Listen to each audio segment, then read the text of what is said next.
pagpatuloy lang natin. So, dito na tayo sa General and Administrative Expense Budget. So, itong personal na to, assumption lang siya, pero ipinagpalagay ko na since mga manager sila, merong 75,000 na 75,000 pesos per month. So, plus benefits na 30%. Tapos, ipinagpalagay ko na may 300 managers. So, itinimes ko lang siya sa 3. So, ayan yung nakuha ko. Ito yung nakuha ko per quarter. So, utilities and supplies, isinet ko na 0.25% siya ng sales. And then, itong insurance,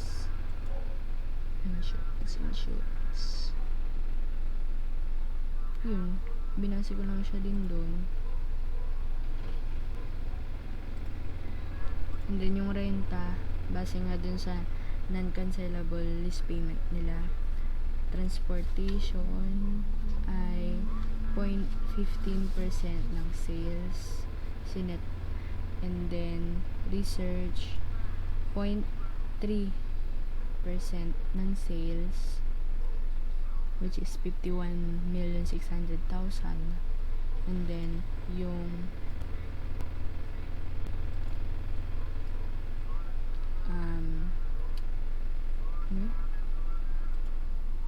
yung depreciation, base lang din dito. Ayan, divide by 4.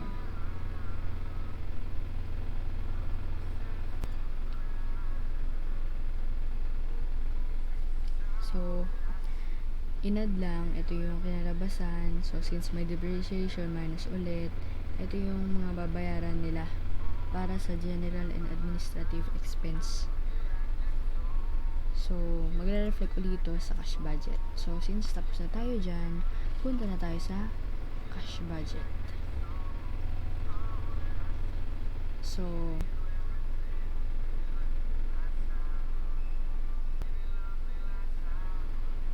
wait.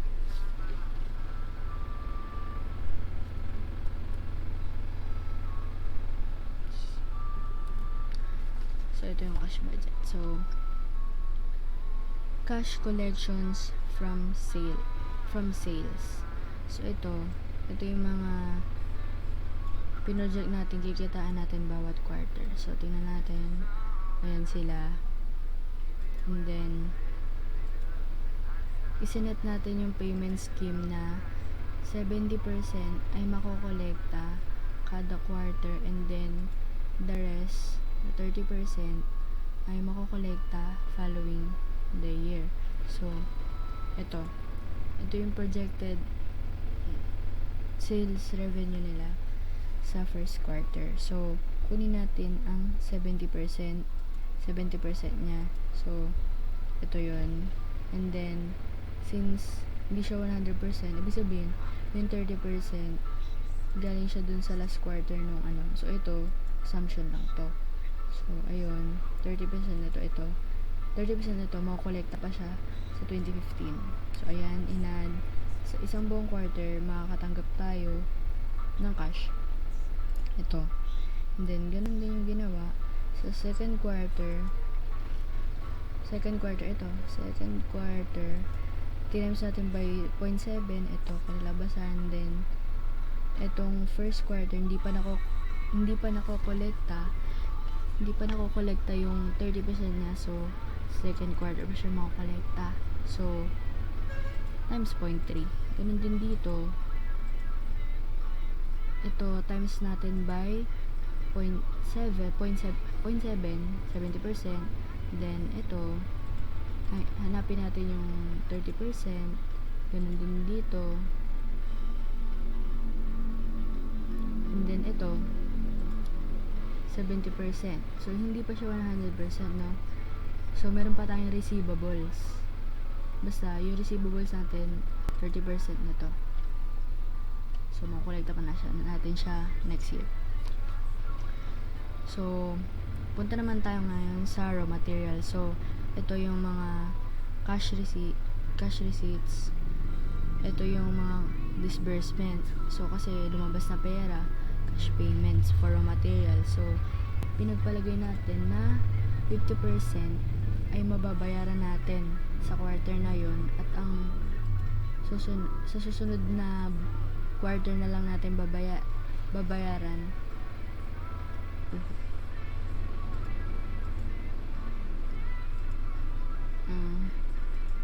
sa susunod na quarter na lang natin babayaran yung yung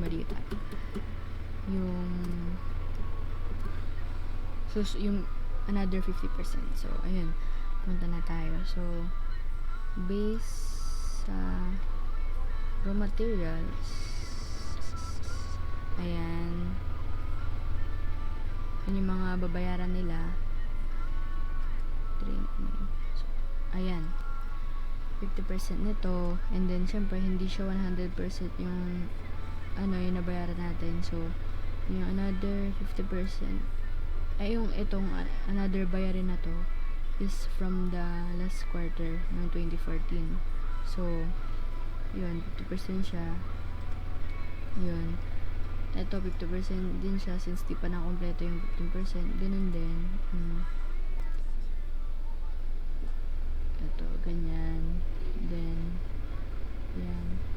Then, sa last quarter, 50% lang nakolekta, nabayaran natin. Then, meron pa tayong payables next year. So, may payable pa tayo na ganito since 50% lang naman. So, other cash payments, other cash disbursements. Ayan, ito yung ito. Yan, sa direct labor, selling and marketing. Ito, yung since 'di ba, minus depreciation. O, ayan, 176,670. Yan. Ito, magre-reflect yan lahat sa cash budget. So, tingnan nyo. 176,670, 144. So, ayan sila. So, meron tayong mga matatanggap na gantong halaga. Merong pakakawalan. Merong babayaran na ganto. At ito rin. So, inad natin silang lahat. Ito, cash receipts. Ito, then cash disbursements. Inad lang to. Ito mga babayaran natin sa raw materials. And then, other payments pa. So, ayan sila. So, base sa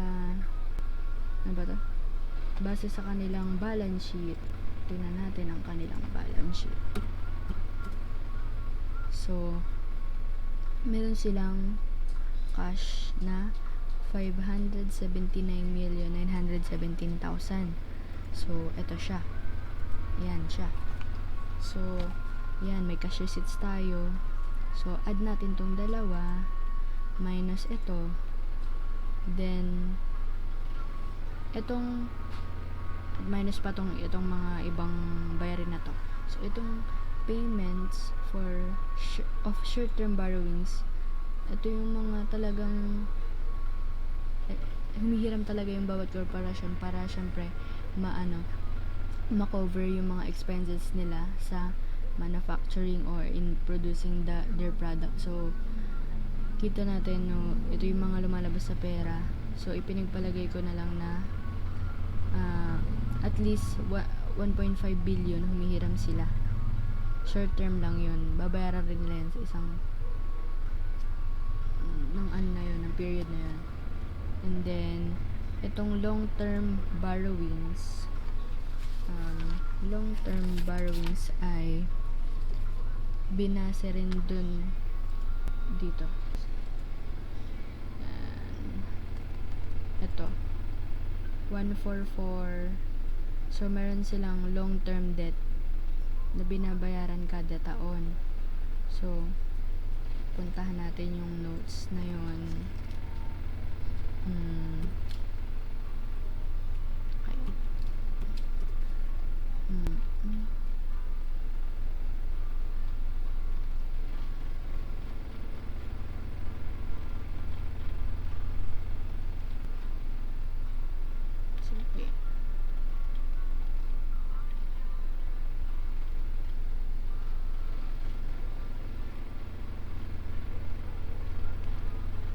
Wait lang.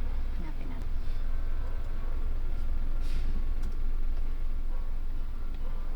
Ayun. So, ito. Ito yung long-term debt nila. So, kada taon magbabayad sila niyan. So, syempre, divide natin siya by 4. Magbabayad sila ng 28,571,000 per quarter. So, yung binasa ko yung ano nila. Ito. Sinabi. Ba yan? Sinabi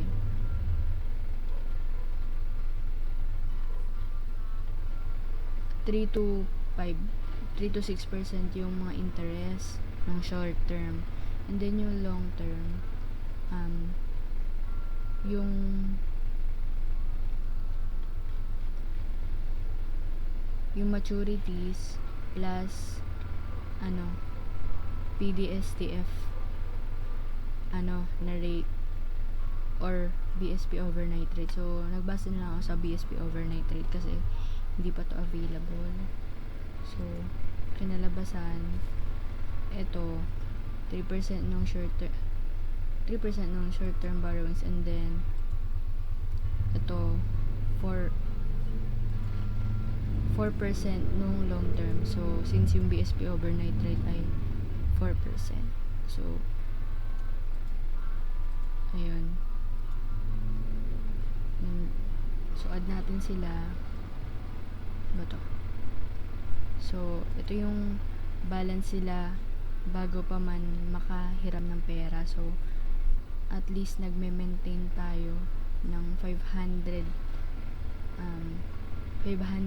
million. So, since over pa siya ng 500 million, hindi naman kulang, ayos lang yan. So, ito yung ending cash balance natin sa first quarter. So, ayun, kita mo. And then, ganun uli, plus, minus nung cash disbursement. Ito yung ending balance nila. Since hindi pa siya kulang ng 500 million, ayan pa rin yung ending cash balance natin. Yan. Ganun ulit. Ito. Yan ulit.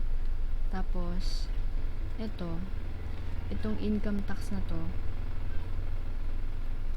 ito yung sa net income. So, punta tayo ngayon sa net income. Ito, income tax. So, based sa research, ang corporate tax rate ay 30%. So, ito ay 30% ng income before income taxes. So, ayun. Balik ulit tayo. Ayan yung income tax. So, kasama siya sa cash disbursement. So, ipinagpalagay din na nag-declare sila ng dividend. So, 100,000 ng cash dividend. So, ayun, kasama rin siya sa disbursement. Then, since over 500 million pa rin naman siya, hindi pa tayo nanghiram ng pera. So, ayan yung ending cash balance nila sa year 2015. Ayan. So, ngayong meron na tayo niyan, punta na tayo ngayon sa cost of goods manufacture. So, beginning of raw material,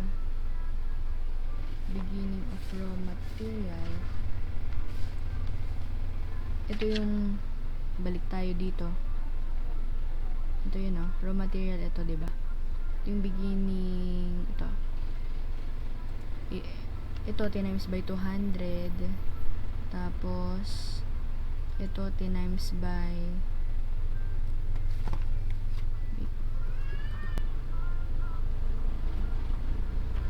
stop muna tayo.